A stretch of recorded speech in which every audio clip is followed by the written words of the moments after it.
Here we're looking at divorce and remarriage in light of the biblical teaching. And to bring us up to date, last time we saw what the Old Testament had to say about some of these matters, and especially Deuteronomy 24, which in the Old Testament dispensation forbade a woman who had been divorced by her husband and who remarried to be restored or remarried again to the first husband. Some use that as a basis for not claiming restitution or restoration of a marriage. So we concluded that Christians should follow 1 Corinthians 7 verses 10 and 11 and remain single, that is unmarried, if such a case happens like that, or claim restoration, which is both suggested there. If the wife, say, has remarried and the husband, or vice versa, hasn't, we suggested that Deuteronomy 24 couldn't be applied to the New Testament dispensation, that we're not under law but grace. You can't appeal to Deuteronomy 24 because it permitted divorce, and no divorce is permitted in the New Testament. And that Matthew 19 states that the original purpose of God was to make them one flesh.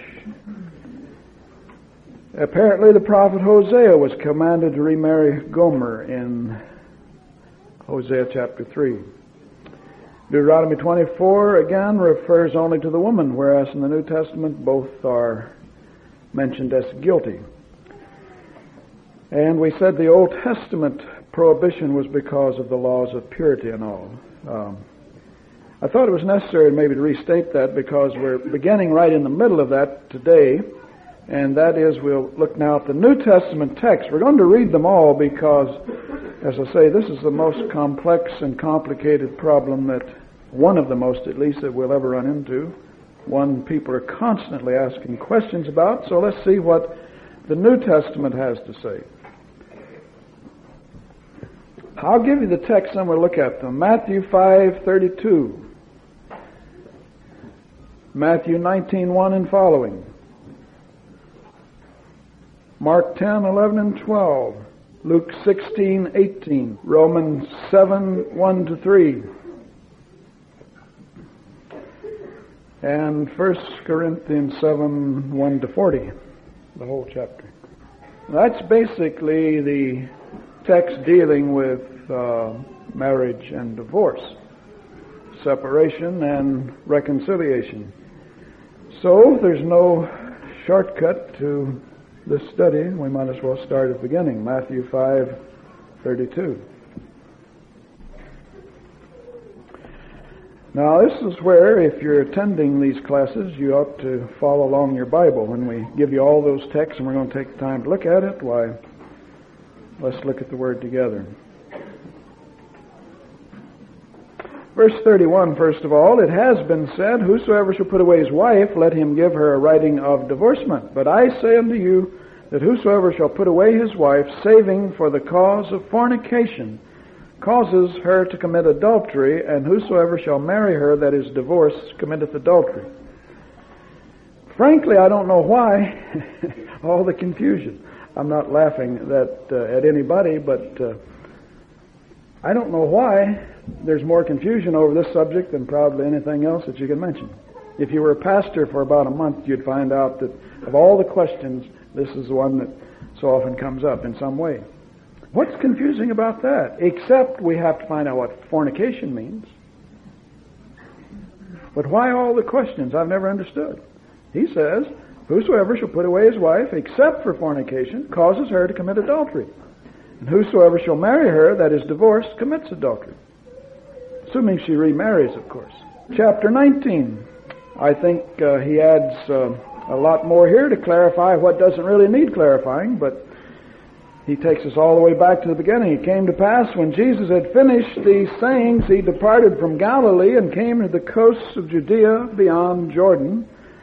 And great multitudes followed him, and he healed them there. The Pharisees also came to him, tempting him, and saying unto him, Is it lawful for a man to put away his wife for any cause. And he answered and said unto them, Have you not read that he which made them at the beginning made them male and female? And said, For this cause shall a man leave father and mother, and shall cleave to his wife, and they twain shall be one flesh. Wherefore they are no more two, but one flesh. What therefore God hath joined together, let not man, of course, by divorce, put asunder. And they say unto him, Then why did Moses command to give a writing of divorcement, and to put her away? And he said unto them, Moses, because of the hardness of your hearts, allowed you to put away your wives, but from the beginning it was not so. And so whatever the concession of Moses meant, it was not God's intention from the beginning. And I say unto you, whosoever shall put away his wife, except it be for fornication, and shall marry another, committeth adultery. See, here he specifies marry another, where it's implied in chapter 5, verse 32. Whosoever marrieth her which is put away doth commit adultery. Again, plain enough. Mark chapter 10, verses 11 and 12. We'll look at all these passages because this is all the New Testament has to say on the subject, and you put all of it together, then you've got all Jesus and Paul taught on the subject. Mark 10, verses 11 and 12. Of course, some of the Gospels are simply reporting the same incident, and this case is true. And he said unto them, Whosoever shall put away his wife and marry another committeth adultery against her. You notice it's stated a little differently here, but the same thing. And if a woman shall put away her husband and he marries another, she commits adultery. Where in the Matthew passages it's the man that's the subject, but here it's either the man or woman. And so you need to know that's there, because some people come and say, well, the Bible only speaks of the man divorcing a woman. What if a woman divorces a man? Well, it's covered here. That's why we look at all of it. Luke 16:18.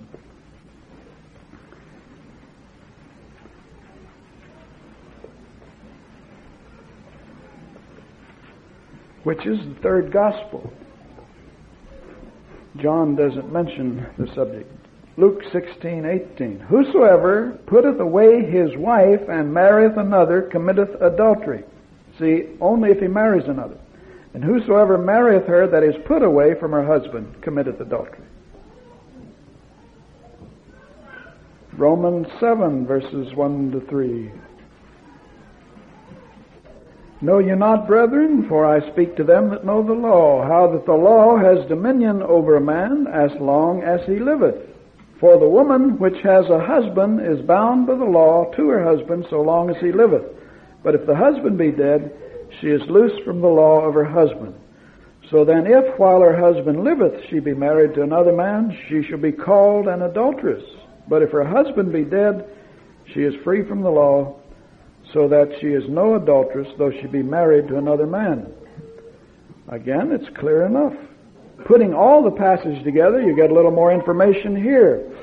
That you are married, one flesh, as long as you live, except for fornication, you see, when you put it all together. And that if the partner dies, then you're free to remarry, and it's not adultery. See, it's only adultery if the other one is living. And then 1 Corinthians 7.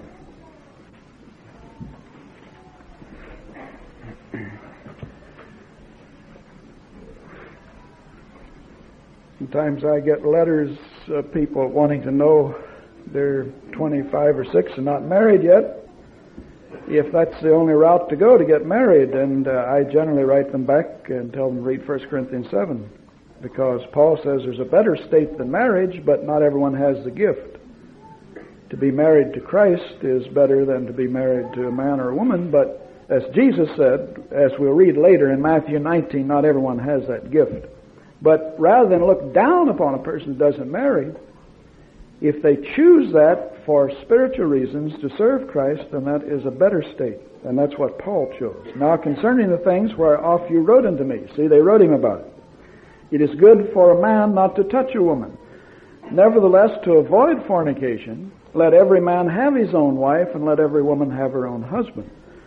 Let the husband render unto the wife due benevolence, and likewise also the wife unto the husband. The wife hath not power of her own body, but the husband, and likewise also the husband hath not power of his own body, but the wife. Defraud ye not one the other, except it be with consent for a time, that you may give yourselves to fasting and prayer, and come together again, that Satan tempt you not for your incontinency. But I speak this by permission, and not by commandment.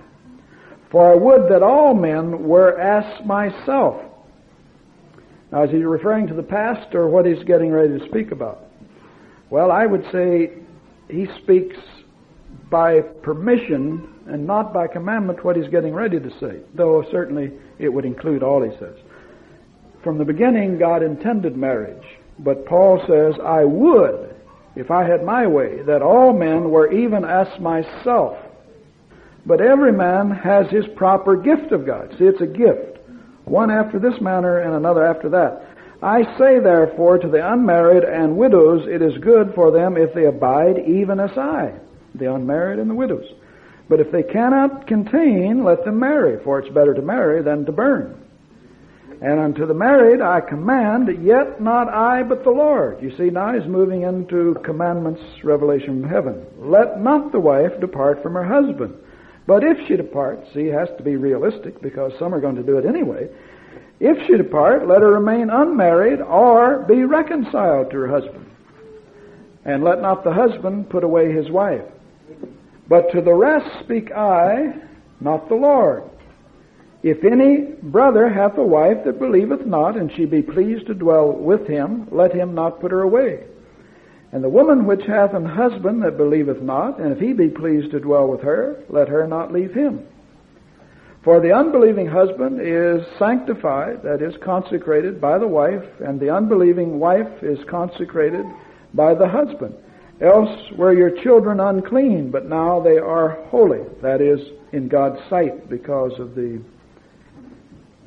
fact that one is a Christian. If the unbelieving depart, let him depart.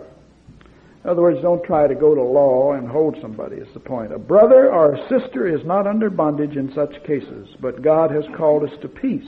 In other words, live peaceably. For what knowest thou, O wife, whether thou shalt save thy husband, or how knowest thou, O man, whether thou shalt save thy wife? That is, if you do all you can to maintain the marriage relationship to an unbeliever. But as God has distributed every man, as the Lord has called every one, so let him walk, and so ordain I in all the churches. Is any man called circumcised? Let him not become uncircumcised. Is he called uncircumcised? Let him not be circumcised. Circumcision is nothing, uncircumcision is nothing, but the keeping of the commandments of God. Let every man abide in the same calling wherein he was called. Art thou called being a slave? Care not for it. If thou mayest be made free, use it rather. For he that's called in the Lord being a slave is the Lord's freeman. Likewise also he that is called being free is Christ's slave. Ye are bought with a price, but be ye not slaves of men. Brethren, let every man wherein is called therein abide with God. Now concerning virgins I have no commandment of the Lord. Yet I give my judgment as one that hath obtained mercy of the Lord to be faithful. I suppose therefore that this is good for the present distress. I say that it's good for a man so to be. Art thou bound unto a wife? Seek not to be loosed. Art thou loosed from a wife? Seek not a wife. Now, that's the better state, seeing that each generation believes it's the last generation. And of course, there's a real sense in which we know we are because of the fulfillment of prophecy. How much more so if you're not married, then he says, don't seek a wife. But remember, he said other things. Don't go to seed on one verse. He said not everyone has that gift. See, take the whole revelation. Some people run out to the mission field and leave their wife, or vice versa. Like one woman said, well, I didn't want to get married. I wanted to go to the mission field. If you're married, he says, don't seek to be unmarried. Verse 28, but if you marry, you've not sinned. And if a virgin marries, she's not sinned. Nevertheless, such shall have trouble in the flesh. But I spare you. Well, he explains why. But this I say, brethren, the time is short. It remaineth that both they that have wives to be as though they that had none, and they that weep as though they wept not, and they that rejoice as though they rejoice not, and they that buy as though they possess not. In other words, look upon everything as passing away, and the Lord is about to appear.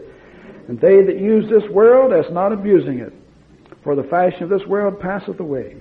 But I would have you without anxiety. He that is unmarried careth for the things that belong to the Lord, how he may please the Lord. But he that's married careth for the things that are of the world, how he may please his wife, and vice versa. There is a difference also between a wife and a virgin. The unmarried woman careth for the things of the Lord, that she may be holy both in body and in spirit. But she that is married careth for the things of the world, how she may please her husband. And this I speak for your own profit, not that I may cast a snare upon you, but for that which is comely, and that you may attend upon the Lord without distraction, if you're not married, that is. If any man think that he behaves himself uncomely toward his, and this we've already mentioned before, toward his virgin daughter, if she pass the flower of her age, and need so require, let him do as he will, he sinneth not, let them marry. As we've already intimated, that it's implied here that a father shouldn't prevent his daughter from marrying if she wants to get married, because you know that it's better not to marry. Nevertheless, he that standeth steadfast in his heart, having no necessity, that is, the girl feels no necessity to marry, but if he has power over his own will, and has so decreed in his heart that he will keep his virgin, he doeth well. So then he that giveth her in marriage doeth well, but he that giveth her not in marriage does better. See, no compulsion to marriage. That's a little strange in our context because it's no problem for most people to get married. But in those days, you know, it had to be someone that you gave your daughter to, and there was not all of this dating game and going steady and all of that, so women didn't always get married. And if the daughter had no desire, why then there was no point in pushing her into it, is what he's saying, to get her out of the house. Why don't you get married? Why don't you get a husband? You're 26 already, or whatever. You know, that kind of pressure. He's saying you don't have to be under that. The wife is bound by the law as long as her husband liveth. Romans 7, remember? But if her husband be dead, she is at liberty to be married to whom she will, only in the Lord. Now there's another condition, you see. You got to put it all together. But she is happier if she so abide after my judgment, and I think also I have the Spirit of God when he says it's better to stay single.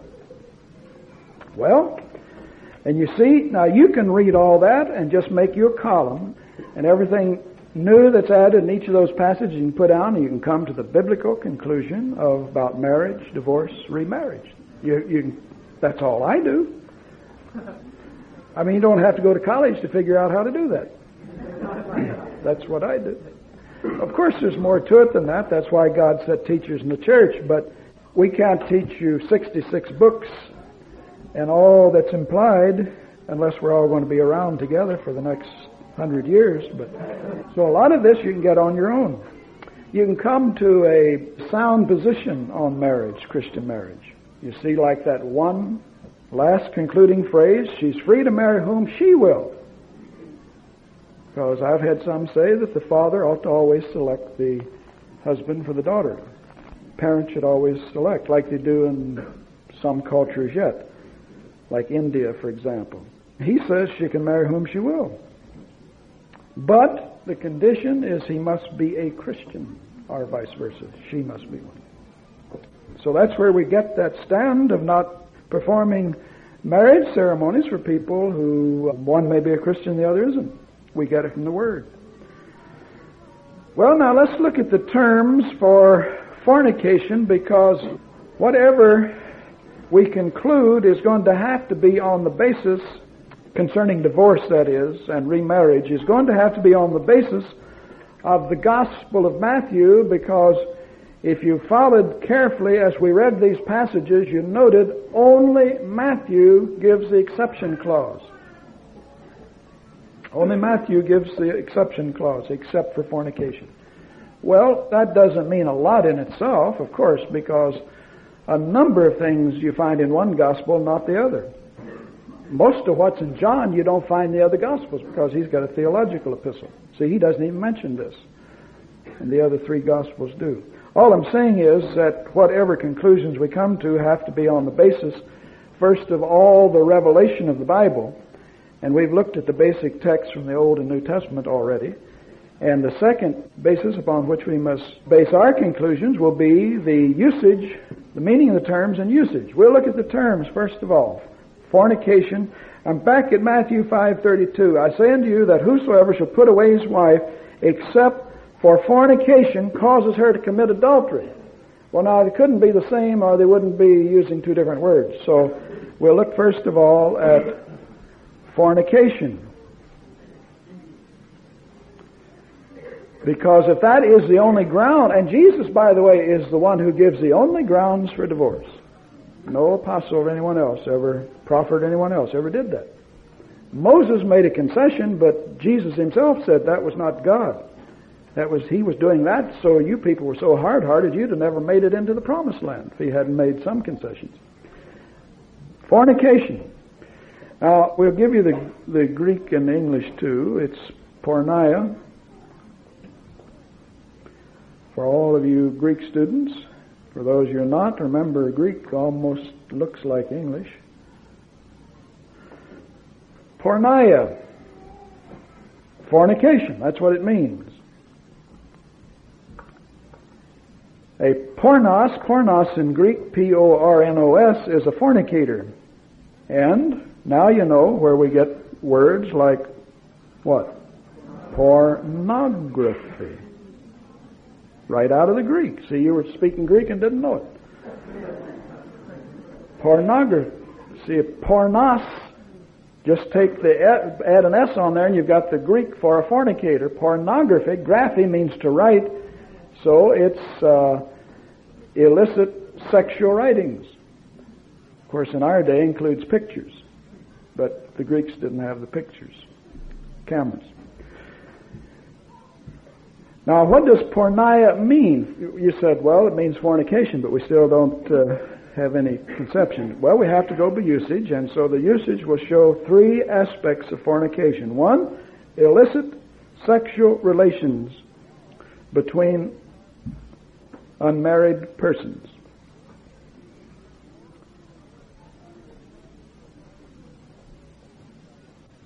Secondly, it means prostitution. In the New Testament we're talking about prostitution. Thirdly, usage shows it means general sexual impurity, whether one is married or unmarried.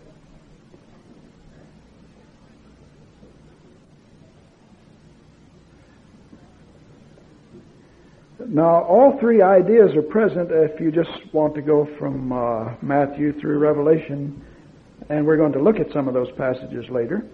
The reason you need the full definition of fornication is because some, to prove their point of view, limit it to one thing, and some to another. So we'll show from usage that it means all of that. Now, in the Old Testament, it means the same thing. We'll just give you that in passing. The zana. Zana means the same thing in Hebrew.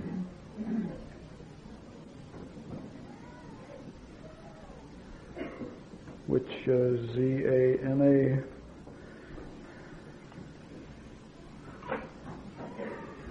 In other words, the Old Testament, the word means the same thing. To commit fornication, prostitution, or to be sexually impure. Fornication, the Old and New Testament, means the same thing, is what we're saying. And the word is zana. Then another word, this other word rather, used in Matthew 5:32, he puts away his wife, except for fornication, causes her to commit adultery. And that's a different word. That's moichia.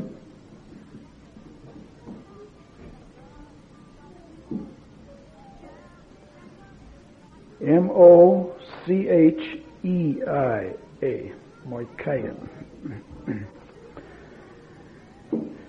And what is adultery? Adultery, by definition, is illicit sexual relations involving married persons, a married person or persons.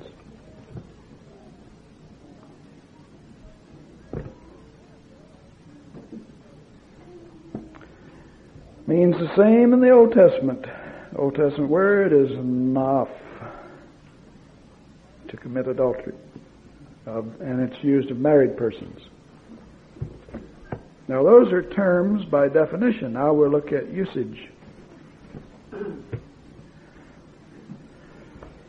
The usage of the terms. First of all, we want to point out that you can see moikia and porneia are two different words, and that they are contrasted in several passages in the Bible. For example, here in Matthew 5:32, what we're saying is that fornication can't be limited to adultery or equated. Let's say it can't be equated. It may include it, but it can't be equated. And 99% of the people you ever talk to, if they ever quote Bible, think they're quoting Bible, they'll say except for adultery. And in fact, the courts make it adultery. But the Bible says fornication. The definition of fornication, you see, is much broader than adultery. We're saying, first of all, we've got two different terms before we look at usage. They are contrasted in Matthew 5:32, contrasted in Matthew 19:9, contrasted in Matthew 15:19. In other words, if they're contrasted in the same verse or passage, obviously you can't equate one with the other, though one may encompass the other. Like in Matthew 5:32, it says, "Whosoever shall put his wife away except for fornication causes her to commit adultery." And the way the courts read it, and most people think of it, it's as if he repeated himself. Any man who puts away his wife except for adultery causes her to commit adultery.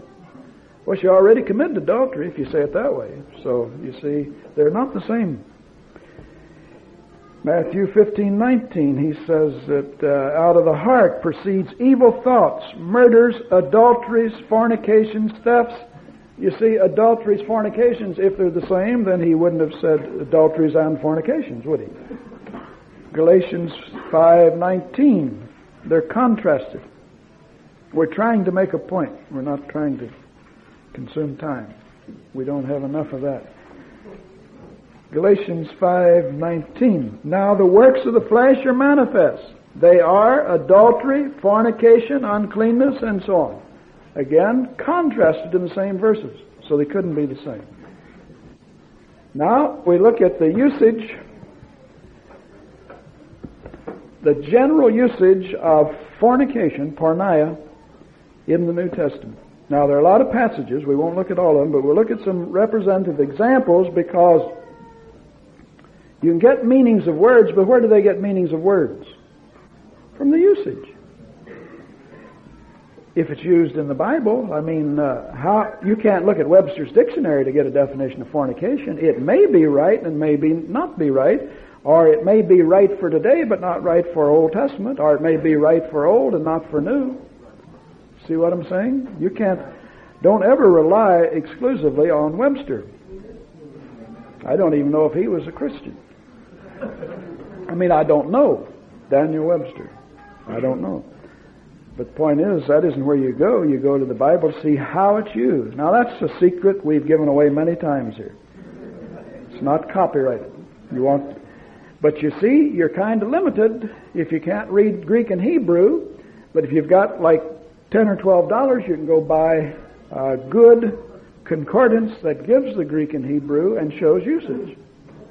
You'd be surprised what you can learn from a concordance. In fact, if you run out of things to preach, and I don't know why you would, you can go to the concordance and preach from Genesis to Revelation. Right out of the concordance. Just take a text, what's a good subject? Well, there's one. They run it all the way from Genesis to Revelation. By the time you get done your sermon, they'll say, "My, he really knows his subject." You can't do that too often, you see, because they'll catch on and say, "Well, I could buy a concordance and stay home." That's right. Some people can put me to sleep because they do that every Sunday. Just run through a subject, all the text on it. But when you're studying, sometimes you have to do that. So usage, Acts 15, verses 20 and 29. Usage helps determine meaning many times. Acts 15:20. Here is the case where they had to decide whether the Gentiles were to keep the law and be circumcised to be saved. You remember that controversy in Jerusalem, Acts 15. And so verse 19, James says, "My sentence is this, that we trouble them not, which from among the Gentiles are turned to God, but that we write unto them that they abstain from pollutions of idols, and from fornication, and from things strangled, and from blood." And verse 29. They repeat this, that you abstain from meats offered to idols, from blood, from things strangled, and from fornication, from which if you keep yourselves you should do well, fare you well. Now this is the general usage of the term fornication. It's not speaking of marriage or divorce or remarriage or a particular individual, but to whom is... Now see, they make letters and send them out to all the churches, and to whom are those letters addressed? You see, one view is fornication means sexual impurity among unmarrieds and adultery if you're married. To whom is he addressing this? Well, the whole church. He's not taking into consideration whether you're married or unmarried. He just says to everyone, don't be guilty of fornication, which implies that a married person could as well as an unmarried.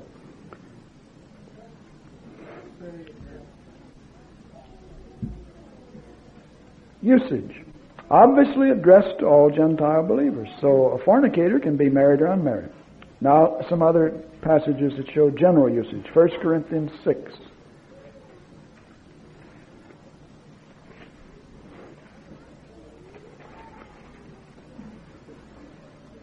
First Corinthians 6 and verse 13. He says, "Meats are for the belly, and the belly for meats, but God shall destroy both it and them. Now the body is not for fornication, but for the Lord, and the Lord for the body." Well, now, is he speaking here to just unmarried people? In fact, if you look in the dictionary, it'll probably state that it's sexual impurity among unmarried persons. I don't check the dictionary, but I assume that's what you'll get there. That's the popular view, that adultery can only be committed by married people. That is true, as we'll see later. But fornication, by usage, shows that it includes married or unmarried. You see, the implication is here, he isn't saying, now to you unmarried, I'm writing, don't commit fornication. He's writing to the church at Corinth. Well, we don't have to prove it, it's obvious. Verse 18, "Flee fornication. Every sin that a man doeth is without the body, but he that committeth fornication sins against his own body." So he's addressing himself here to the whole church. 1 Corinthians 10:8. This is general usage of the term. "Neither let us commit..." Well, this is plain enough. "Neither let us commit fornication, as some of them committed fornication, and fell in one day 320,000. He's referring here to the incident when the Israelites went down into Moab and took up with those girls and ladies down there and had sexual relations, and God destroyed about how many do you say here? 20 in one day, 23,000. Well, surely it wasn't just single people in the army going down there. So and he says, "Let us not commit fornication." So us would include any person, whether married or unmarried. 2 Corinthians 12:21.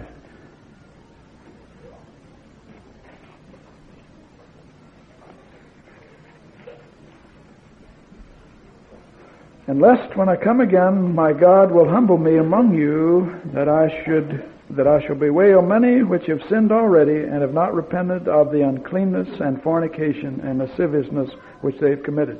He says many have done this already.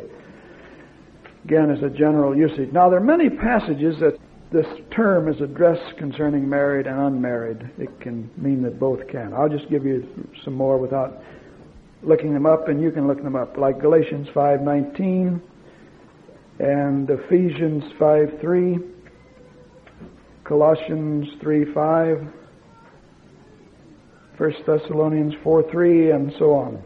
Those passages, all of these are under the heading, I've got them under the heading of the general usage of the term porneia, which clearly can be married or unmarried. Well, now here's a passage where obviously it's committed by an unmarried person. 1 Corinthians 7 and verse 2, the passage we read a moment ago. This is definitely an unmarried person that he's addressing this to. Nevertheless, to avoid fornication, let every man have his own wife, and let every woman have her own husband. Well, obviously they're not married yet. He says to avoid fornication, if you can't contain, get married. So this is addressed to unmarried. But usage is going to determine what fornication means, is what we're saying. So there's a case. We've seen many where it's addressed to both married or unmarried, to the whole church. Because if he wanted to address it to unmarried, all he had to do is do what he did in 1 Corinthians 7 verse 2. Say, now to the unmarried I speak, fornication avoid. To the married I speak, adultery avoid. But see, the Bible never presents it that way.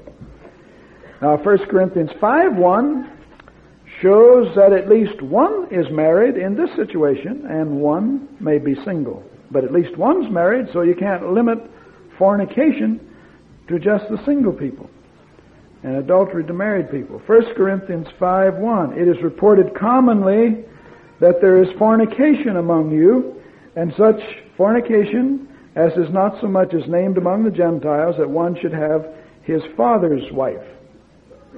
So it's a case of incest, fornication. But if it's his father's wife that he's having illicit relations with, now that wouldn't be his mother, he said so. Probably his stepmother, you see. You never speak of your mother as your father's wife, do you? So obviously it's someone that they were attracted together, and one of them has to be married here. So you can't limit fornication. He didn't say that you're committing adultery. He said you're committing fornication. So there's a married person, because he says a wife is guilty. And yet there's those who, and the popular view is fornication is committed by unmarried people, adultery by married people. And as you can see, usage is a help.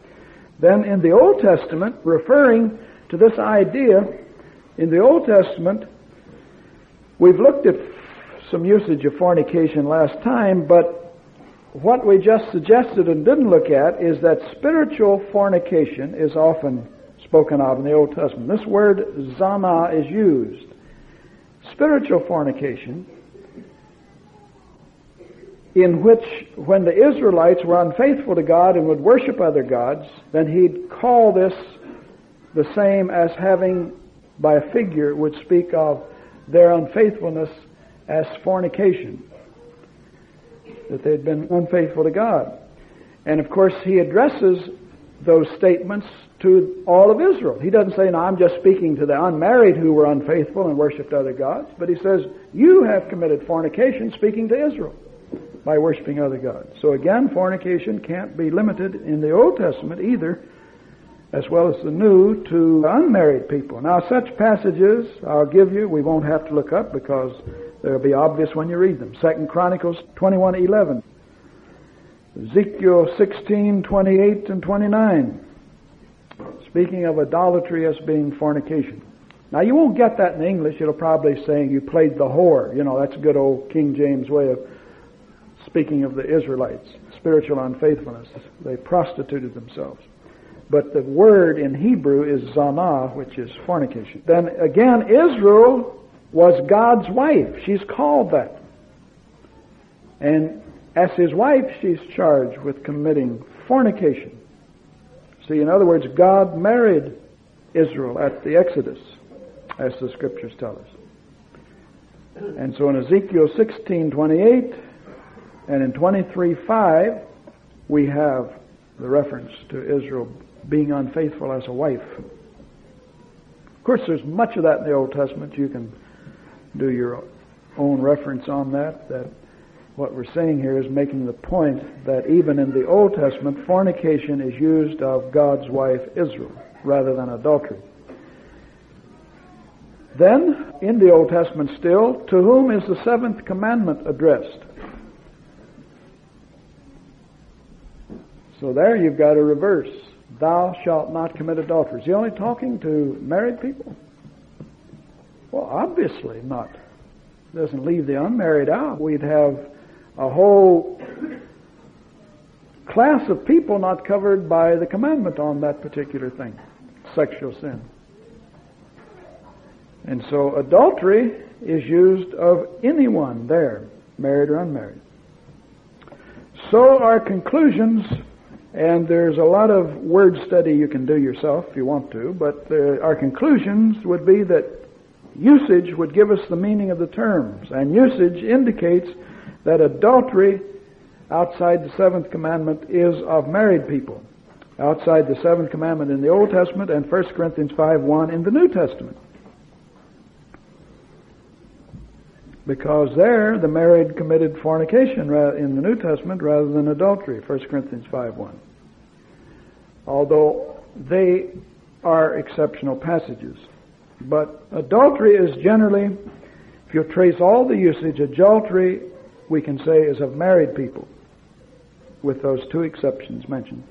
And fornication is general sexual impurity, whether married or unmarried. Well, why are we stressing all that? Because one of the views that we'll discuss in a bit of detail builds its whole case on what porneia means. And they limit it to the meaning that it's only unmarrieds who can commit fornication. But you can do your own study and you'll find that fornication is sexual impurity of married or unmarried. Adultery is of married people, though there is the principle in the seventh commandment that it would include everyone.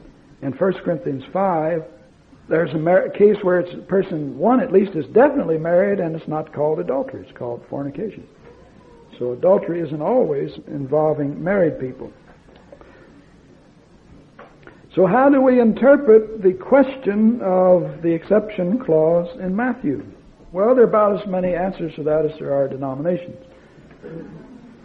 Like everything else, people just insist on not staying with the Word. I think the Word is generally clear enough on every subject, but just a simple matter like water baptism isn't too clear to most people, so we have to be realistic. The views concerning divorce and remarriage in light of Matthew 5:32. That's what we'll be looking at. Now, the first view is this, that Jesus permits divorce and remarriage only on the grounds of fornication.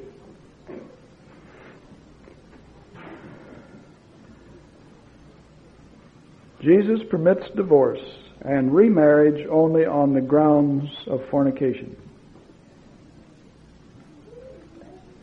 Now, since only Matthew has the exception clause, we're giving these views with respect to how do the various religions, that is, denominations, interpret it. There's this view. A second view, which I think is correct, and I'll comment more on it later, but I want to put these two together, is Jesus permits divorce for fornication, but leaves open the question of remarriage. Now that's what I believe. In fact, it isn't a question just believing it. That's what he does. You show me a verse or a phrase or a sentence or a comma or a period that suggests anything else but what I just said, that Jesus permits divorce on the grounds of fornication, only on the grounds of fornication, and leaves open the question of remarriage. We read you all the passages on the subject.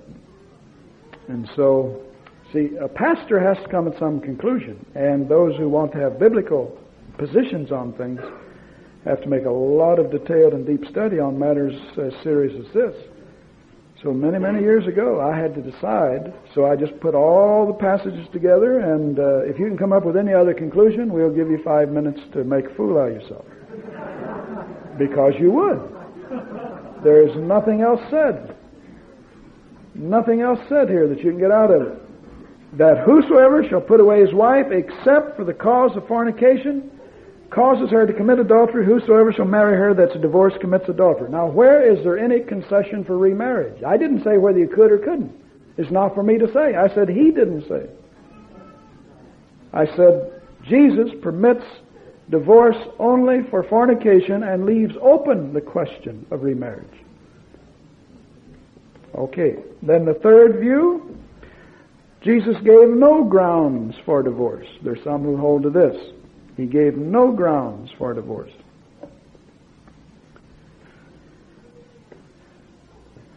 Now, the liberal and neo-orthodox teachers generally take this approach because what is clearly taught is somehow not clear to them. They always have to take a position that is opposite to what is clearly stated. You'll learn that if you ever go to most seminaries. And they don't believe in the inspiration of Scripture, so they justify that position by saying, see, they want to sound real pious. Jesus gave no grounds for divorce, and they justify that position out of their heads by saying Matthew is making a concession here to the Jewish readers. Matthew, being a Jew, is making a concession to the prejudices of the Jews because all through the Old Testament they were allowed to divorce their wives. And it said, see, it's only in Matthew, a Jew. It's not in Luke, a Gentile, who wrote the Gospel of Luke. Well, it doesn't take little students very long to listen to that day in and day out, that sort of teaching, until they get shaken because they weren't taught anything in their churches. And they don't have any basis, and most of them come out just skeptical to the core. Yes, sir. So Matthew, Jew, makes a concession to the prejudices of his Jewish readers, is this view. Fourth view, Jesus taught no rules concerning divorce and remarriage. This is similar to the third one, but not the same. Jesus gave no rules concerning divorce and remarriage. Here he simply states the ideal of Genesis 2.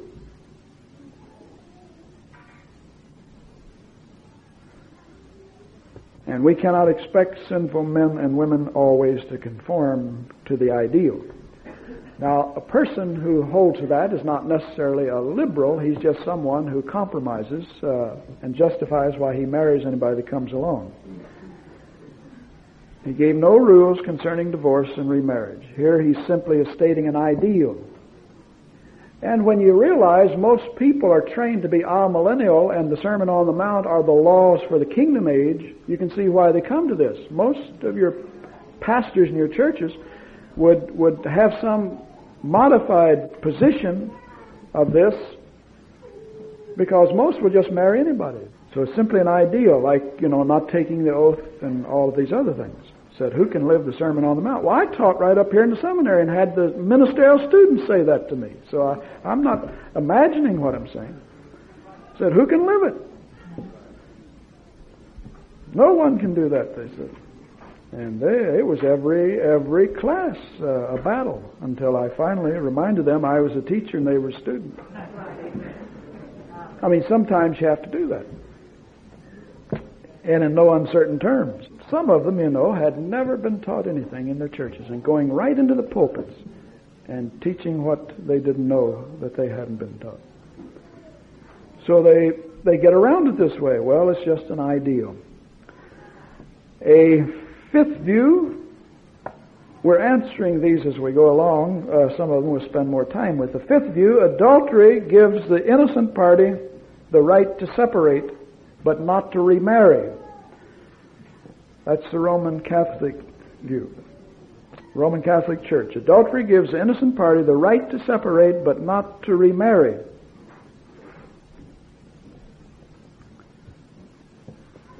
Now that view is rather long, and the sixth view that comes after that, it's a little too long to get into, a little lengthy, and I just have to repeat myself next time to get the background before us. So let's stop there tonight with the fifth view, and then we'll have a sixth view, and then a conclusion, which I believe is the biblical position.